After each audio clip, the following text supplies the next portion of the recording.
Evangelio de Marcos, capítulo 10.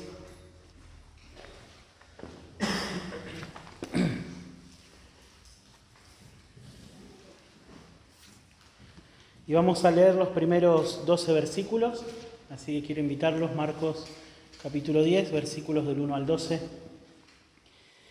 Dice así la palabra de Dios. Levantándose de allí, Jesús se fue a la región de Judea y al otro lado del Jordán, y se reunieron de nuevo las multitudes junto a él.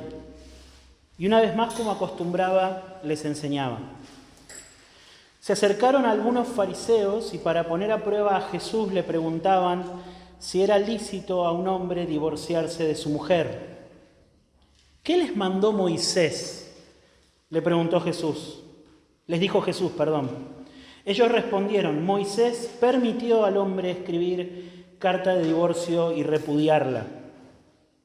Entonces Jesús les dijo: por la dureza del corazón de ustedes, Moisés les escribió este mandamiento. Pero desde el principio de la creación, Dios los hizo varón y hembra. Y por esta razón el hombre dejará a su padre y a su madre, y los dos serán una sola carne. Así que ya no son dos, sino una sola carne. Por tanto, lo que Dios ha unido, ningún hombre lo separe.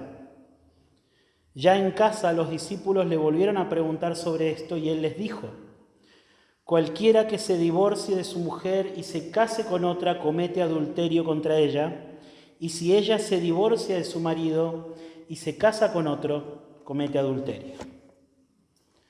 Les pido que oremos una vez más.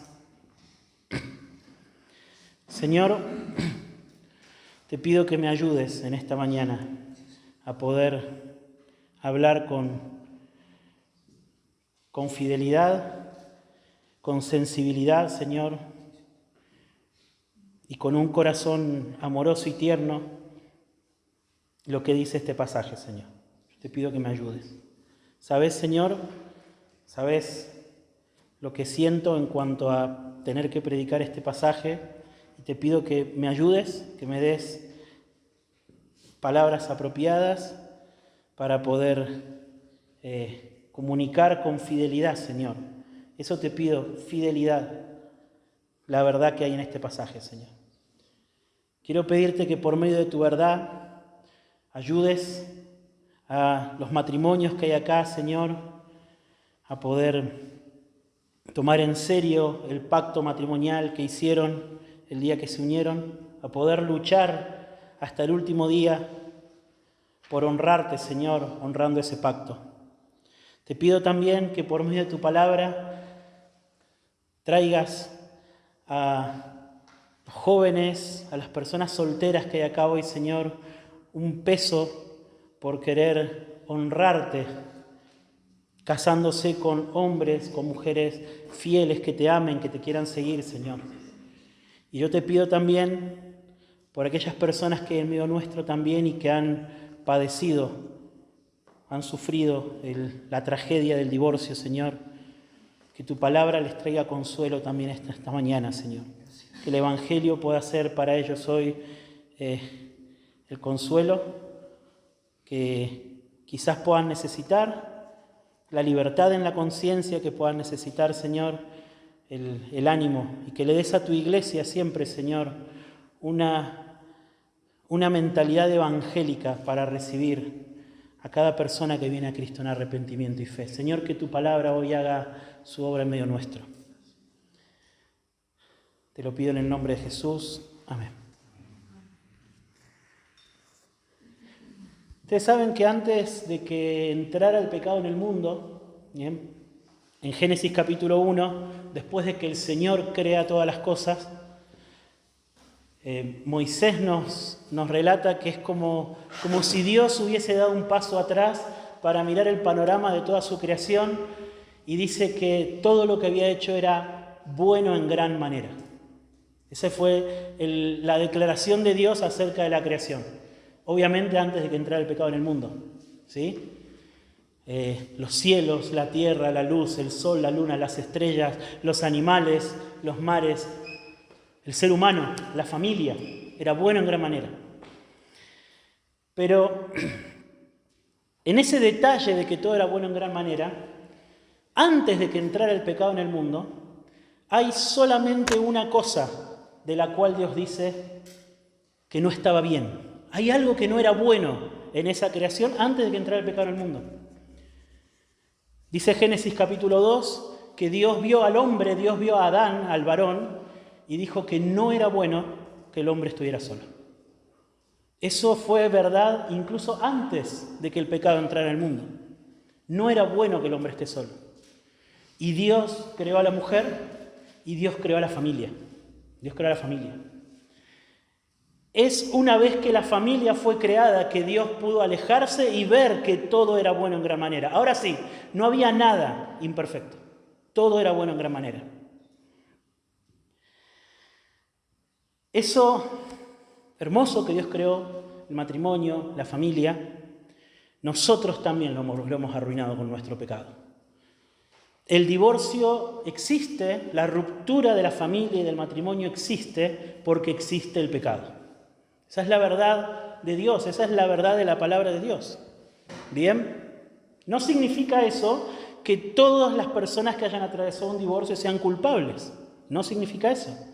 Pero en todo divorcio siempre ha intervenido el pecado y sus efectos. Esa es la triste realidad. Esa es la triste realidad. Y Marcos escribió esta historia que acabamos de leer, hermanos, porque en los días de Jesús, y hoy también, los seguidores de Jesús necesitamos pensar bíblicamente, pensar los pensamientos de Dios acerca del matrimonio y el divorcio. ¿Bien? Tenemos que dejar de escuchar lo que el mundo, nuestra cultura, dice acerca de la familia y dice acerca del divorcio, para escuchar lo que nuestro Maestro, lo que Jesús dice acerca de este tema. ¿Sí? Y mis hermanos, yo les quiero... Bueno, ustedes saben, con la mayoría de ustedes comparto lo que significa para mí prepararme cada semana para predicar la palabra de Dios. Ustedes saben que con honestidad le digo y con humildad que hago mi mejor esfuerzo por dejar que sea la Biblia la que hable, por no dar mis opiniones, ¿bien? Pero hoy es especialmente importante para mí que ustedes y que yo podamos hacer el esfuerzo de escuchar a la palabra de Dios acerca de este tema. Escuchar a la palabra acerca... Porque necesitamos aprender acerca de este tema, acerca del divorcio, necesitamos aprender del hombre más compasivo, más empático, más sensible al dolor que alguna vez pisó la tierra, que es Jesús. No hay nadie más sensible al dolor que Jesús. Y es Él el que nos va a enseñar acerca del divorcio, acerca de la familia y acerca del matrimonio. Nuestro mundo, por su lado, tiene un remedio para el divorcio. Tiene un remedio. ¿Saben cuál es el remedio? Ustedes se lo han escuchado. No se casen. Es el remedio para el divorcio que da nuestro mundo. ¿Escucharon alguna vez esto? ¿Para qué vamos a casarnos si es solamente un papel? ¿Lo escucharon? Yo lo escuché un montón de veces. ¿Para qué casarse y quedar atados? Mejor estamos así juntos, mientras estamos bien, y si después cada uno quiere seguir su camino, no estamos atados a nada. ¿Eso lo han escuchado alguna vez? Eso es lo que nuestra cultura opina. Ese es el remedio de nuestra cultura al divorcio. El remedio de nuestra cultura, del mundo, al divorcio es no casarse. ¿Piensa así Jesús? Esa es la pregunta que yo quiero que nos hagamos en esta mañana. ¿Cómo tenemos que pensar nosotros acerca del matrimonio, acerca de la familia y acerca del divorcio? ¿De qué manera los discípulos de Jesús deben enfrentar las crisis matrimoniales, los conflictos? ¿Un matrimonio con un cónyuge incrédulo? ¿De qué manera los discípulos de Jesús enfrentan la infidelidad en el matrimonio, el maltrato físico, el abandono? ¿Cómo lo enfrentan los discípulos de Jesús? A esto nos enfrentamos en los versículos que hemos leído hoy en Marcos capítulo 10. Así que yo quiero, para poder navegar por este pasaje, hacerle 3 preguntas a este texto.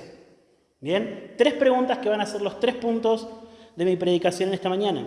La primera pregunta que le vamos a hacer a este texto es: ¿qué pensaban los fariseos acerca del divorcio?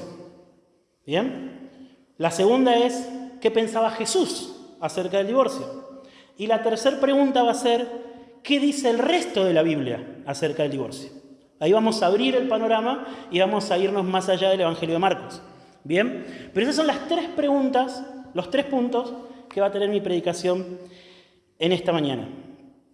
Así que vamos en primer lugar a ver qué pensaban los fariseos acerca del divorcio. Pongamos nuestra atención en los primeros 4 versículos de Marcos capítulo 10, porque ahí vamos a ver qué pensaban los fariseos. Lo primero que nosotros vamos a ver es que para los fariseos el divorcio es un tema sumamente liviano. Era algo, un tema como de discusión de bar, ¿no? O sea, una polémica académica era para los fariseos. ¿Por qué digo esto? Bueno, porque fíjense, en el versículo 2, dice que se acercaron algunos fariseos y para poner a prueba a Jesús, le preguntaban si era lícito que un hombre se divorciase de su mujer. O sea, ellos utilizaron el tema del divorcio delante de una multitud en donde seguramente había muchas personas que habían pasado por la tragedia del divorcio, como una excusa para poner a prueba a Jesús. ¿Se dan cuenta lo liviano con lo que tomaban el tema? ¿Podían verlo? A ver, acá hay 2 cosas que claramente estaban buscando los fariseos. Primero, poner a la multitud en contra de Jesús, porque ellos sabían lo que Jesús pensaba acerca del divorcio. ¿Bien? Ellos ya lo sabían. Entonces lo expusieron públicamente para que de toda esa multitud, en donde la mayoría de esa multitud pensaba como los fariseos, lo escucharan y se pusieran en contra de Jesús. ¿Lo ven? O sea, es como hoy, ¿vieron en la época de campañas políticas que los políticos se hacen preguntas en los debates, pero el propósito es exponerlo delante de la gente, ¿no? ¿Qué opinas de este tema? Y ahí los exponen. Bueno, esto era lo mismo. El propósito de los fariseos era exponerlos delante de la multitud, pero además ellos tenían un segundo propósito. Fíjense en el versículo 1, nos dice Marcos que esto sucedió en un lugar, nos da el lugar, en la región de Judea y al otro lado del Jordán. ¿Bien? En ese lugar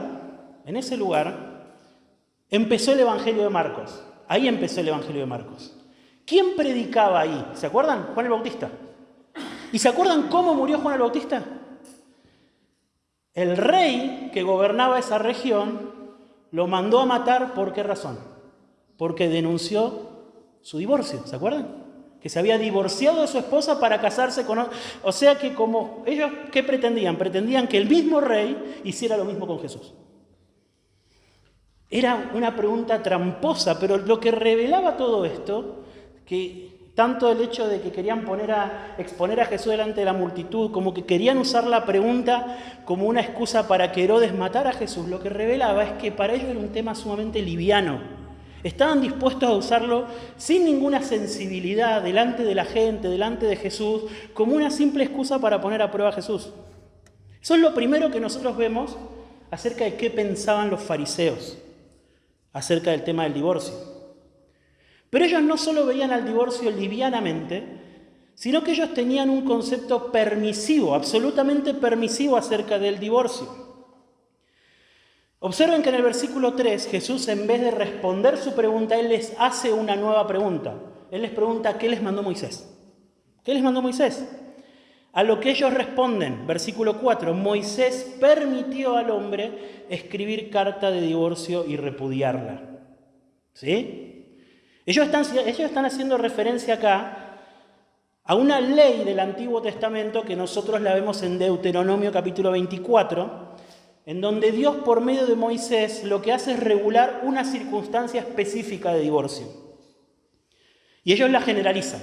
Moisés permitió al hombre dar carta de divorcio y repudiar a la mujer.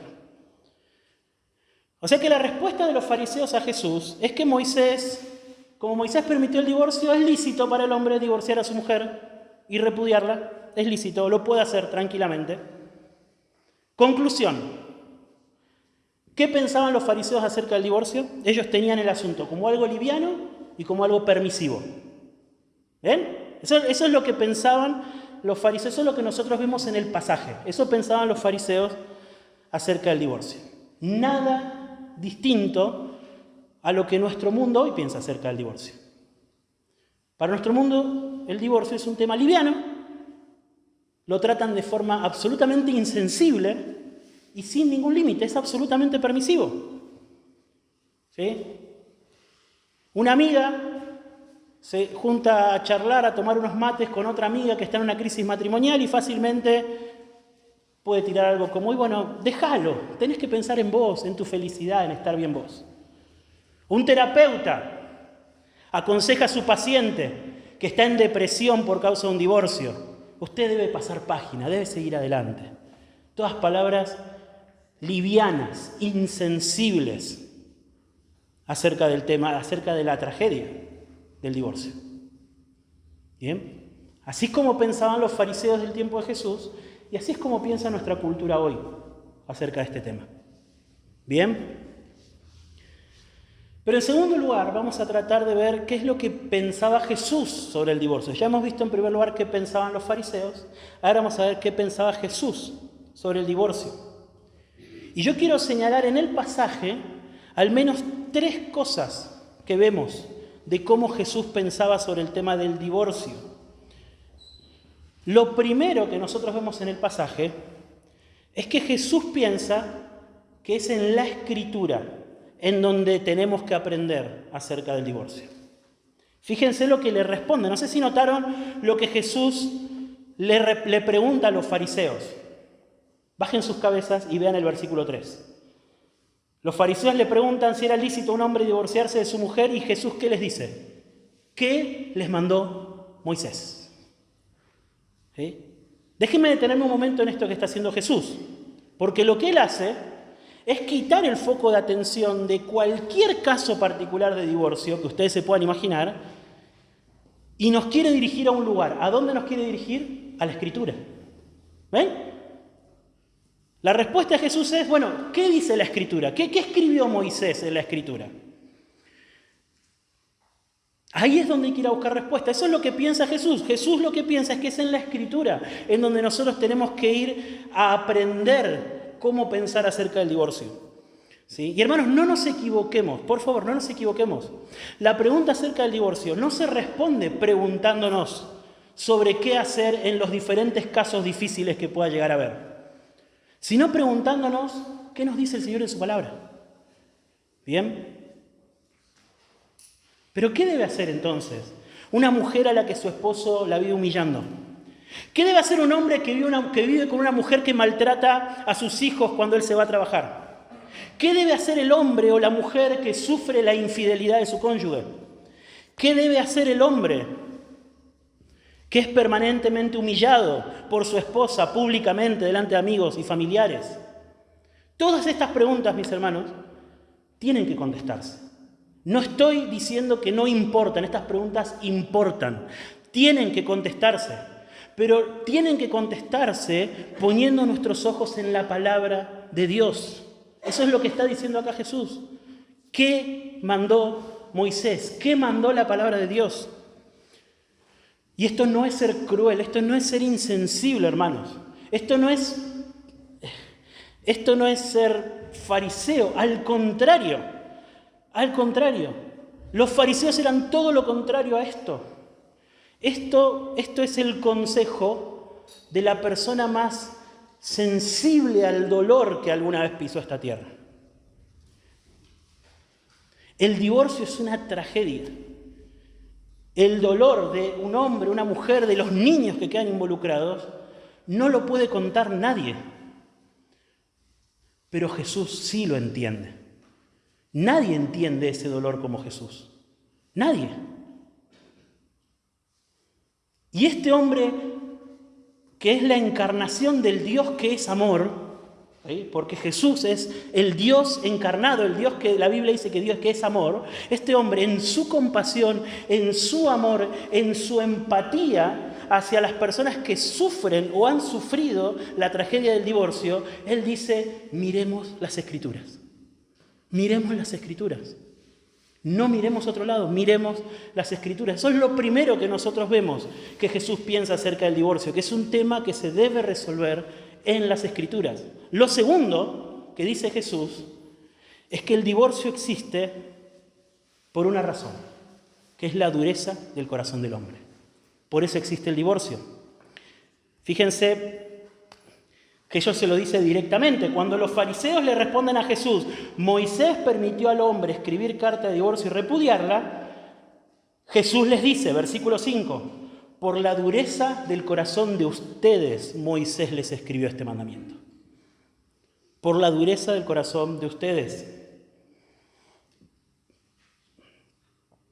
Déjenme leer para ustedes esta ley a la que los fariseos hacían referencia. Está en Deuteronomio capítulo 24, no hace falta que lo busquen, pero dice así. Cuando alguien toma una mujer y se casa con ella, si sucede que no le es agradable porque ha encontrado algo reprochable en ella y le escribe certificado de divorcio, lo pone en su mano y la despide de su casa, y ella sale de su casa y llega a ser mujer de otro hombre, si el segundo marido la aborrece y le escribe certificado de divorcio y lo pone en su mano y lo despide de su casa, o si muere este último marido que la tomó por mujer, al primer marido que le despidió no le es permitido tomarla nuevamente como mujer. Esa es la ley. Esa es la ley a la que ellos están haciendo referencia. ¿Sí? Si ustedes prestaron atención a esta ley, en esta ley, Dios no estaba permitiendo el divorcio. En ningún momento Dios dice, entonces que se divorcie. O entonces, como dijeron los fariseos, que le den carta de divorcio y que la repudie. No dice en ningún momento. No se está mandando en ningún momento el divorcio. En esta ley, Moisés está asumiendo que en medio de la sociedad israelita iba a haber hombres duros de corazón que se divorciarían. Está asumiendo que el divorcio va a existir. Y por lo tanto estaba protegiendo a la mujer de ser tratada como un objeto, que un día se podía divorciar y al otro día la podía volver a tomar. ¿Lo ven? Si un hombre divorcia a su mujer y esta mujer va y se casa con otro hombre, si este otro hombre la divorcia o enviuda, el primero no la puede volver a tomar. Ese es el mandamiento. El primero no puede tratar a la mujer como una cosa, como una ropa, que un día se la saca y después se la vuelve a poner. Esa es la ley. Esa es la ley. En otras palabras, es por la dureza del corazón de ellos que Dios les está dando este mandamiento. ¿Lo ven? Así lo dijo Jesús y es así. Y es así. Entonces Jesús, ¿qué piensa? Piensa en primer lugar que es la palabra de Dios la que debe definir el asunto. Piensa en segundo lugar que el divorcio existe por causa de la dureza del corazón del hombre. Y en tercer lugar, cuando seguimos escuchando a Jesús, él piensa que la naturaleza del matrimonio implica que sus discípulos no deberían divorciarse. Es la naturaleza del matrimonio. Es lo que hace imposible para un discípulo de Jesús pensar en divorciarse. Fíjense, vamos a la palabra de Dios, versículo 6. Pero desde el principio de la creación, Dios los hizo varón y hembra. Y acá Jesús está citando al Génesis. Él está citando Génesis antes de la entrada del pecado en el mundo. Dios los hizo varón y hembra, y por esta razón el hombre dejará a su padre y a su madre, y los dos serán una sola carne, así que ya no son dos, sino una sola carne. Por tanto, lo que Dios ha unido, ningún hombre lo separe. Y ahí está la clave en el por tanto. Por tanto, primero Jesús describe el matrimonio, y por lo tanto hay un mandamiento: lo que Dios ha unido, ningún hombre lo separe. ¿Ven? ¿Qué es el matrimonio según Jesús? ¿Cómo interpreta Jesús Génesis capítulo 2 para decirnos lo que es el matrimonio? Génesis capítulo 2, y esto es muy importante, es un capítulo que describe lo que sucedió antes de la entrada del pecado en el mundo. Las cosas que sucedieron antes de que el pecado entrara en el mundo son cosas que son ciertas acerca de toda la creación y acerca de todos los seres humanos, sin importar si son discípulos de Jesús o no. Bien, fue antes de que entrara el pecado en el mundo. Antes que existiera esa división entre hijos de Dios e incrédulos. No existía esa división en ese momento. O sea, esto es cierto acerca de todos. Esto es cierto acerca de los matrimonios entre cristianos, esto es cierto acerca de los matrimonios entre incrédulos, y esto es cierto acerca de los matrimonios en donde hay un cónyuge que es cristiano y otro que no lo es. Esto es cierto acerca de todos los matrimonios. ¿Bien? Entonces, ¿qué es el matrimonio según estas palabras? Bueno, en primer lugar lo que vemos es que el matrimonio es una unión heterosexual. Jesús dice que Dios los hizo varón y hembra. Es una unión heterosexual. No existe tal cosa como matrimonio homosexual. No existe poliamor. No existe sexualidad fluida. No existe nada de eso. Dios los hizo varón y hembra. Dios los hizo varón y hembra. ¿Bien? ¿Qué es el matrimonio entonces? Unión heterosexual. Es una unión que existe para formar una nueva familia. Fíjense que Jesús, citando el Génesis, dice que por esta razón el hombre dejará a su padre y a su madre. Y es una unión creada por Dios. Eso es el matrimonio. Es una unión creada por Dios. Es una unión heterosexual, es una unión que forma una nueva familia y es una unión creada por Dios. Ya no son dos, sino una sola carne. ¿Por qué son una sola carne? ¿Porque se llevan demasiado bien, que son como uno? ¿Porque hay química, hay feeling? Bueno, todo eso puede ser cierto. Pero son una sola carne porque lo que Dios ha unido, ningún hombre lo puede separar. Dios es el que los une y los convierte en una sola carne. Es una unión creada por Dios. No es algo que creamos nosotros, es algo que crea Dios. En el momento en el que un hombre y una mujer, por medio de los votos matrimoniales, se comprometen a ser marido y esposa por el resto de la vida, en ese momento, Dios, de una manera misteriosa, los une. Ya no son dos, ahora son una sola carne. Ya no son dos. Esta es una unión creada por Dios. Entonces, la verdad acerca de todo divorcio es que puesto que es Dios quien une al hombre y a la mujer al momento de que hacen el pacto matrimonial, todo divorcio lo que hace es romper algo que Dios unió. Todo divorcio rompe algo que Dios unió. Y dice acá la Escritura, como un mandamiento, dice Jesús, que lo que Dios ha unido, ningún hombre lo separe. El hombre no tiene permiso de romper la unión que Dios hizo. No tiene el permiso. ¿Quién hizo la unión matrimonial? De nuevo, no la hacemos nosotros, es Dios quien la hace. Y es un terreno en donde no le ha dado jurisdicción al hombre. No le da permiso Dios al hombre de entrar ahí y decir, bueno, esto que unió Dios yo lo voy a separar. No, al contrario, Dios protege, se reserva para sí mismo el derecho y dice, lo que yo uní, ningún hombre lo puede separar. Lo que Dios unió, ningún hombre lo separa. ¿Bien? Y Jesús agrega, fíjense porque después esta discusión sigue en privado con los discípulos. ¿Y qué les dice Jesús a sus discípulos? Cualquiera que se divorcie de su mujer y se case con otra, comete adulterio contra ella. Y si ella se divorcia de su marido y se casa con otro, comete adulterio. Entonces ya hablando en privado con sus discípulos, ¿sí? Lo que Jesús les está diciendo es que cuando los hombres se atreven a romper algo que Dios unió, meten su mano en terreno prohibido y lo hacen para intentar unirse a otra persona, que vamos, esa es la razón usual por la cual esto sucedía en los tiempos de Jesús y por la cual mayormente sucede en nuestros tiempos. Si hacían eso, entonces se iban a ser culpables de adulterio e infidelidad delante de los ojos de Dios. Esta declaración es impactante para los tiempos de Jesús, porque en los tiempos de Jesús, en la sociedad israelita, el adulterio era un crimen, no solo un pecado, era un crimen que se penaba con la muerte. Se penaba con la muerte. ¿Bien? Mis hermanos, esta es la enseñanza amorosa, sensible y empática de Jesús acerca del divorcio y del matrimonio. Digo que es amorosa porque Él ama a la familia. Él creó a la familia. Él creó la familia. Él vio que no era bueno que el hombre estuviese solo y creó la familia. Y odia todo lo que destruye a la familia. Jesús ve el tremendo daño que la destrucción de la familia hace a hombres, hace a mujeres y hace a niños. Es amorosa porque Él desea que los hombres puedan ser felices amando a sus esposas y poniendo su vida por ellas.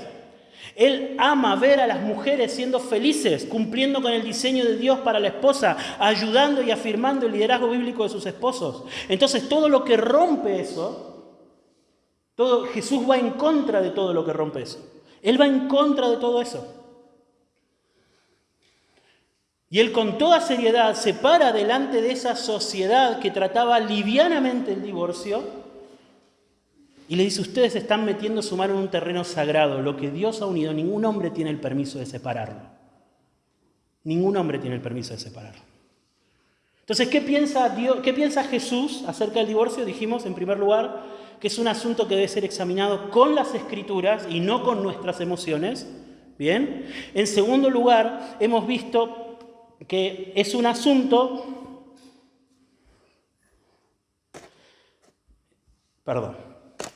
que el divorcio existe por la dureza de nuestro corazón. Y en tercer lugar, que la naturaleza del matrimonio implica que los discípulos de Él no tenemos que divorciarnos. Jesús prohíbe el divorcio para sus discípulos. Esa es la enseñanza de Jesús en Marcos capítulo 10. Ya hemos visto qué pensaban los fariseos acerca del divorcio. Hemos visto qué pensaba Jesús en Marcos capítulo 10 acerca del divorcio. Y ahora yo quiero abrir el panorama y ver qué enseña el resto de la Biblia acerca del divorcio. Para terminar, ¿sí? Esto yo lo quiero hacer, pero sin dejar de resaltar el peso de este pasaje. Este pasaje lleva un peso. ¿Cuál es ese peso? Que lo que Dios unió, ningún hombre tiene el permiso de separar. Ese es el peso que lleva este pasaje. Y nosotros tenemos que quedarnos con eso. Bien, ahora dicho esto, yo quiero que consideremos algunas verdades sobre el tema del divorcio que son tratados en otros pasajes de las Escrituras. Bien, que son tratados en otros pasajes de las Escrituras. La primera de estas verdades es que el matrimonio fue creado por Dios como una ilustración, como una parábola del amor de Cristo por su iglesia. Eso es lo primero que enseña la Escritura. Eso lo vemos en Efesios capítulo 5. Bien, ahí vemos que la razón fundamental por la que el matrimonio fue diseñado por Dios como algo indisoluble, algo que no se puede romper, es porque el matrimonio tiene un propósito más elevado que el que simplemente hacernos felices a nosotros. Dios creó al matrimonio como una ilustración del amor fiel que Cristo tiene por su iglesia. Es una ilustración, es una maqueta el matrimonio. Es una maqueta, es algo que está señalando a otra cosa. El matrimonio señala a algo más grande y es al amor que tiene Cristo por su iglesia. Maridos, dice Pablo, amen a sus mujeres, así como Cristo amó a la iglesia y dio su vida por ella. Esa es la enseñanza, esa es la verdad acerca del matrimonio, ¿sí? Y yo quiero que me escuchen bien, hermanos, porque nuestra cultura nos dice que cuando se acaba el amor no tiene sentido continuar con el matrimonio. ¿Lo escucharon? ¿Para qué vamos a seguir si ya se acabó el amor? Pero la verdad acerca del matrimonio no es que se sostiene por un sentimiento. El matrimonio no se sostiene por un sentimiento romántico que el mundo llama amor, sino que se sostiene por el compromiso que hemos asumido con nuestros cónyuges el día que hicimos nuestros votos matrimoniales. Es el compromiso con el pacto matrimonial lo que sostiene al amor, y no el amor lo que sostiene al compromiso. ¿Se entiende? La realidad, y chicos, escúchenme ustedes que no están casados, la verdad es que el matrimonio no es color de rosas. No es la historia romántica de Disney de vivieron felices para siempre. Eso no es el matrimonio. Eso no lo es. En el matrimonio hay dificultades, en el matrimonio hay roces, en el matrimonio a veces, la mayoría de las veces, casi todas las veces, ese amor romántico de mariposas en el estómago se va a terminar. Y va a dar lugar al amor serio, al amor firme, que lo que va a hacer a pesar de todas las cosas que sean difíciles, de la convivencia, de la relación, del compañerismo, a pesar de todo eso, vamos a continuar adelante y vamos a ser fieles el uno al otro. Eso es el amor. Cumplir con el pacto es el amor. Cumplir con el pacto que hemos hecho. Como Cristo hizo con nosotros. Solamente imaginen cuántas veces Cristo se hubiera divorciado de su iglesia si Él estuviera esperando a que nosotros fuésemos la novia perfecta. ¿Cuántas veces Él se hubiese divorciado de su iglesia? Pero Cristo no se divorcia de su iglesia. Él la ama y la va a amar hasta el final. Entonces, maridos, dice Pablo, amen a sus esposas como Cristo amó a la iglesia y dio su vida por ella. No solo Cristo no se divorcia de su iglesia, sino que Cristo puso su vida por su iglesia. El matrimonio es una maquetita de ese gran edificio, de esa gran realidad. Para eso existe el matrimonio.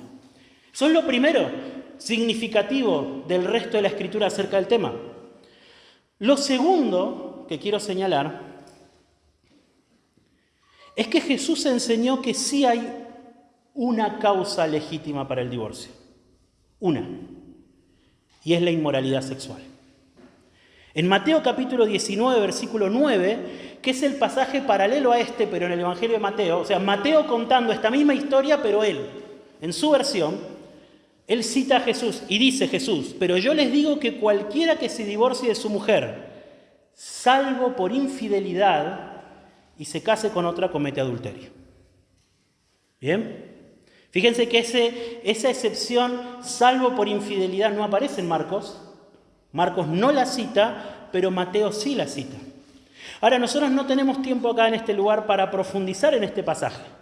Pero en pocas palabras, Jesús lo que está enseñando es que la infidelidad es la única causa que le da a un discípulo de Jesús el permiso de divorciarse. Permiso de divorciarse. Esta palabra infidelidad, nuestra Biblia traduce infidelidad o hay algunas versiones que la traducen fornicación. En realidad es una palabra más amplia, ¿bien? En el idioma en el que fue escrito la Biblia, esta palabra se puede traducir como inmoralidad. O sea, no solamente infidelidad, sino cualquier forma de inmoralidad sexual, ¿sí? Así que Jesús estaba hablando de que cualquier práctica de inmoralidad sexual que esté acompañada de dureza de corazón y falta de arrepentimiento, es una posible causal legítima a los ojos de Dios de divorcio. ¿Sí? Y acá, una aclaración. Lo que debemos notar es que Jesús no está ordenando el divorcio en ese caso. No está diciendo que si fueron infieles, si son inmorales, entonces el mandamiento es que tienen que divorciarse. No. Está abriendo la opción. No es un mandamiento, sino que es una opción.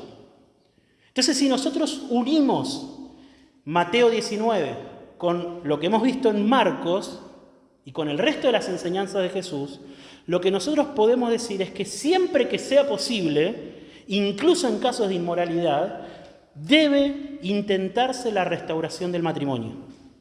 Pero en caso de haber dureza de corazón de parte del cónyuge infiel, el divorcio a los ojos de Dios es considerado legítimo y por lo tanto también es legítimo un nuevo matrimonio. Eso es lo que implica este pasaje. Bien, eso es lo que está enseñando Jesús cuando Él dice que salvo por infidelidad, cualquiera que se divorcie y se casa con otra comete adulterio. O sea, hay una sola razón que le abre la puerta a un discípulo de Jesús para divorciarse e iniciar una nueva familia. Bien, esta es la interpretación histórica de las iglesias protestantes acerca de este pasaje. Nosotros sabemos, por ejemplo, que la Iglesia Católica tiene otra interpretación acerca del tema del divorcio, en donde ni siquiera la infidelidad es causa legítima de divorcio. Pero las iglesias protestantes históricamente han interpretado este pasaje de esta manera y Pienso que es la interpretación fiel. Tercera cosa. ¿Qué otra cosa relevante dice la Escritura acerca del tema del divorcio? Bueno, que Pablo mandó a los cristianos aceptar el divorcio cuando es solicitado por un cónyuge incrédulo. Y acá estoy pensando en 1 Corintios capítulo 7. En 1 Corintios capítulo 7 Pablo trata diversos temas acerca del matrimonio. Y dentro de los temas que Pablo está tratando en el matrimonio, está tratando justamente el caso de un matrimonio en donde uno de los cónyuges vino a Cristo luego de estar casados. ¿Bien? Eran los dos incrédulos y se casaron y después uno de ellos vino a Cristo. ¿Qué pasa? La pregunta era, bueno, ¿qué? ¿Se tiene que separar? No, Pablo dice no se separen. No es necesario, no es causal de divorcio que uno sea cristiano y el otro no. Pero, dice Pablo, versículo 15, si el que no es creyente se separa, dice Pablo, que se separe el cristiano. En tales casos, dice Pablo, el hermano o la hermana no están obligados. Y ahí la palabra que se traduce obligados es no están esclavizados. ¿Qué es lo que está diciendo Pablo acá? Que si un cónyuge incrédulo se quiere separar de su cónyuge cristiano, el hermano no está esclavizado, tiene que aceptarlo. No es esclavo. No tiene que sentir la carga en la conciencia de que el matrimonio tiene que continuar como sea y vivir como un esclavo en su propia casa. No, Pablo dice, ustedes no son esclavos. Es una tragedia que quiera romper el matrimonio, pero lo tenés que conceder al divorcio y lo da como un mandamiento. El que no es creyente, que se separe, dice Pablo. ¿Bien? Claramente, el creyente no debe forzar el divorcio. Y yo he visto matrimonios en donde uno de los cónyuges es cristiano y el otro no, y que son felices, y que son plenos, y que el cónyuge le deja vivir su fe tranquilamente y pueden disfrutar de la relación matrimonial. Y ese es el propósito, eso es lo que Dios desea. Pero a veces la dureza de corazón de un cónyuge incrédulo incluso puede hacer que quiera despedirla, quiera divorciar a su cónyuge por el mero hecho de ser cristiano. ¿Bien? ¿Qué ahora te volviste con eso? Que andan con la Biblia bajo el brazo. Cosas por el estilo. Entonces ahí Pablo dice, ustedes, hermano, hermana, no es la voluntad de Dios que vivas esclavizado en tu propia casa. Si te quiere divorciar, acéptalo. Y una vez más, como era en aquella época, todo divorcio implicaba el permiso para un nuevo matrimonio. Bien. La cuarta verdad que aprendemos del resto de la Escritura acerca del tema es que si se produce un divorcio aparte de alguno de estos dos casos, la inmoralidad o el abandono, entonces el mandamiento es no volverse a casar. No volverse a casar. Y eso también está en 1 Corintios capítulo 7. 1 Corintios capítulo 7 dice Pablo, versículo 10, a los casados instruyo, no yo, sino el Señor, que la mujer no debe dejar al marido.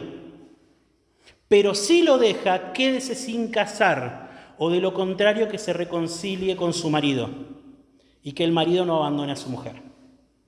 Bien, acá las palabras abandonar y dejar en la cultura del apóstol Pablo eran sinónimo de divorcio, ¿sí? Que la mujer no se divorcie de su marido, que el marido no se divorcie de su mujer. Eso es lo que está diciendo Pablo.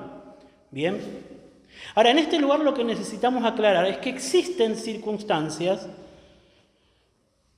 en donde, por la dureza de nuestro corazón, los hombres e incluso los discípulos de Jesús se divorcian por causas que no entran dentro de las causas legítimas a los ojos de Dios. Entonces, acá el apóstol Pablo lo que está diciendo es, frenen ahí, no avancen. Si ya se separaron, pero no avancen. No vuelvan a casarse. Ese es el único caso de divorcio en donde Pablo está instruyendo que no avancen, que no haya un nuevo matrimonio. ¿Sí? Ahora, este es un punto crítico, porque acá tenemos que hacer una aclaración. acerca de circunstancias que no están contempladas en la palabra de Dios para el divorcio, pero en donde se pueden tomar medidas, en donde de hecho se deben tomar medidas. Y quiero acá tomar un caso muy particular, pero que para mí es muy relevante que en este momento podamos abordarlo, que es el caso de la violencia doméstica. La violencia doméstica existe hoy en nuestra sociedad. La violencia doméstica no es inmoralidad sexual y tampoco es un cónyuge queriéndose divorciar de su otro cónyuge. Por lo tanto, no entra tampoco dentro de los causales legítimos para divorcio dentro de la palabra de Dios. Pero, el divorcio no es lo único que puede hacer una persona que está sufriendo violencia doméstica. ¿Bien? Porque la violencia doméstica, además de ser un pecado gravísimo ante los ojos del Señor, también es un delito. También es un delito. Y como es un delito, debe ser denunciado ante la justicia. La posición de nuestra iglesia y mi posición personal es que los casos de violencia doméstica deben abordarse en la justicia civil. Deben abordarse en la justicia civil. Y ojo, y acá, hermanos, y en especial, hermanas, denunciar no es pecado. Denunciar un caso de violencia doméstica no es pecado. Denunciar no significa, ni siquiera significa que usted no haya perdonado.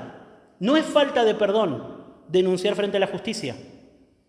Usted puede perdonar a un cónyuge que lo ha maltratado. Usted puede hacerlo. Y eso no significa que no lo tenga que denunciar. La denuncia forma parte de las consecuencias del pecado de su cónyuge. No tiene nada que ver con que usted lo haya perdonado o no lo haya perdonado.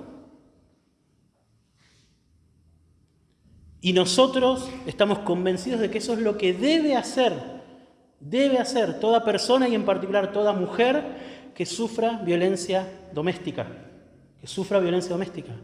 Debe ir a la justicia. Porque la palabra de Dios dice que el gobierno existe para una sencilla razón. ¿Sabe cuál es esa razón? Castigar al malo. Para eso existe. Para castigar al malo. Dios le dio al gobierno una espada, dice el apóstol Pablo, para castigar al malo. Esa es la autoridad que Dios le ha dado al gobierno. Entonces, por eso decíamos, divorcio no es lo único que puede hacer. Una persona que está sufriendo con este crimen, esta persona puede y debe ir a la justicia. Puede y debe ir a la justicia.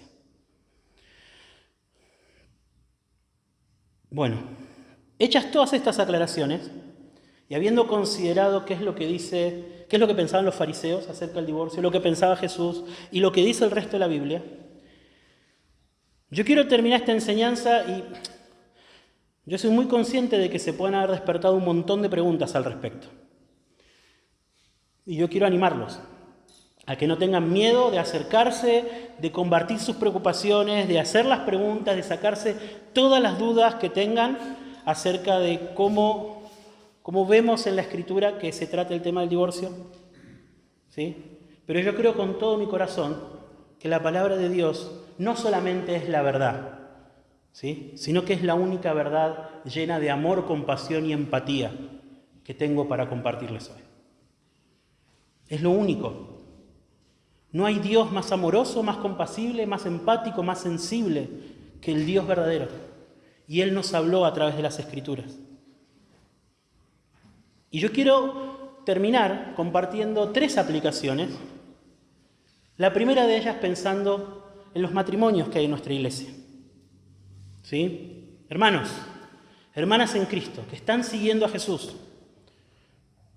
Yo les voy a decir, les voy a pedir, les voy a rogar en el nombre del Señor Jesús y en base a lo que hemos visto en la palabra de Dios hoy, que no importan las dificultades que ustedes puedan estar atravesando en su matrimonio, que hayan atravesado en su matrimonio, lo difícil que pueda ser vivir con su cónyuge, lo sacrificado que pueda ser a veces, en ciertas temporadas, convivir con su cónyuge.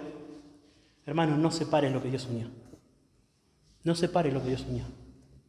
No compres no compres la mentira de nuestra cultura de que se acabó el amor, de que ya, ¿para qué vamos a seguir dando vueltas? No compres esa mentira, no compres. Hermano, honra a tu Señor amando a tu esposa. Honra a tu Señor amando a tu esposa, aunque amando más seas amado menos. Honra a tu Señor amando a tu esposa, servila, amala, cuidala, apreciala, demostrarle tu afecto, demostrarle el lugar exclusivo que ella tiene en tu corazón. Hermana, honra también a tu Señor, respetando y ayudando a tu marido, incluso si es difícil, incluso si es incrédulo. Poné tu esperanza en el Señor, como dice el apóstol Pedro, y procurá ganar el corazón de tu esposo por medio de tu conducta respetuosa, hablando palabras amables. Y hermanos, matrimonios, si se encuentran en dificultades, busquen ayuda.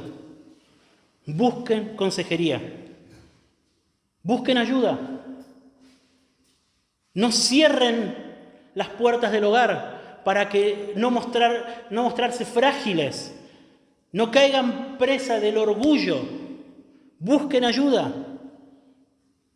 Todos nosotros velemos por la unidad de nuestros matrimonios. El amor y el compañerismo no se dan de forma automática, ustedes lo saben, matrimonios.